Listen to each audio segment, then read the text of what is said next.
Hi friend, இன்றைக்கி நாம் chicken குழம்பு சிம்பிளாக எப்படி வைக்கலாம்னு பார்க்கலாம். அதுக்கு முன்னாடி நம்ம சேனலை சப்ஸ்கிரைப் பண்ணிடுங்க. ரொம்ப கம்மியான சப்ஸ்கிரைபர் தான் இருக்காங்க. சப்ஸ்கிரைப் பண்ணி சப்போர்ட் பண்ணுங்கள். நம்மளோட சேனலில் நிறைய ஷார்ட்ஸ் வீடியோவாக போட்டிருக்கோம். அதையும் நீங்கள் போய் விசிட் பண்ணுங்கள்.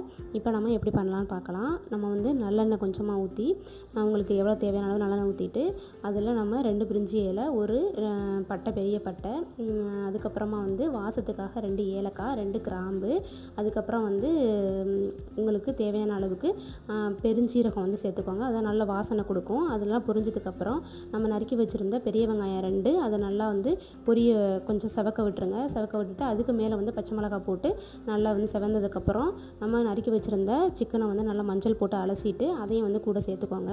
உங்களுக்கு எவ்வளோ சைஸுக்கு சிக்கன் வேணுமோ வெட்டிக்கோங்க. அது நல்லா வதங்கினதுக்கப்புறமா கொஞ்சம் அந்த வெங்காயத்தோடு சேர்த்து வதங்கினதுக்கப்புறம் அதுக்கு மேலே நம்ம தக்காளி வந்து 2 தக்காளி வெட்டி வச்சது வந்து அதில் சேர்த்து நல்லா நமக்கு வந்து நறுக்கி வச்சுருந்த அந்த சிக்கன் வந்து நல்லா தண்ணி விடும். இது எல்லாமே சேர்ந்து நமக்கு மொத்தமாக வேகணும். நல்லா மஞ்சள் தூள்லாம் போட்டு நல்லா வேக வச்சுக்கோங்க. அதுக்கப்புறம் நம்ம இப்போ குழம்பு தூளெல்லாம் சேர்க்க போகிறோம். 2 டீஸ்பூன் வந்து நான் காரத்துக்கு மிளகாத்தூள் சேர்த்துக்கிட்டேன். குழம்பு தூள் வந்து 4 டீஸ்பூன் சேர்த்துக்கிட்டேன். நீங்கள் உங்களுக்கு எவ்வளோதுக்கு குழம்பு தேவைப்படுதோ அந்தளவுக்கு நீங்கள் சேர்த்துக்கலாம். இப்போ நான் செய்கிற அளவுக்கு வந்து ஒரு 700 கிராம் 750 கிராம் சிக்கன் போல் உள்ளதுக்கு நான் சேர்த்துருக்கேன். அதுக்கப்புறமா ஒரு 1.5 கப்பு தண்ணி ஊற்றிக்குவாங்க. தண்ணி ஊற்றி நல்லா கொதி விட்டுக்கணும். நல்லா கொதி விட்டதுக்கப்புறமா உப்பெல்லாம் நல்லா சேர்த்து நல்லா கொதிக்க விட்டுருங்க.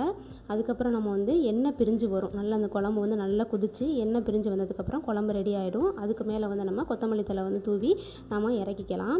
இந்த மாதிரி நமக்கு நிறையா உங்களுக்கு ஒரு சிம்பிளான குழம்பு ரெசிபி வேணும் அப்படின்னு நீங்கள் நினச்சிங்கன்னா நம்ம அதினா சமையல் சேனலை சப்ஸ்கிரைப் பண்ணிக்கோங்க ஃப்ரெண்ட். நம்ம சேனலில் குறைவான சப்ஸ்கிரைபர் தான் இருக்காங்க. தயவு செய்து மறக்காமல் சப்ஸ்கிரைப் பண்ணிக்கோங்க. நம்ம சேனலில் நிறையா வீடியோஸ் வந்து போட்டுக்கிட்டு வந்துட்ருக்கோம். நீங்கள் கண்டிப்பாக நம்ம சேனலை ஃபாலோ பண்ணிங்க அப்படின்னா உங்களுக்கும் அந்த வீடியோஸ் எல்லாம் வந்து சேரும்.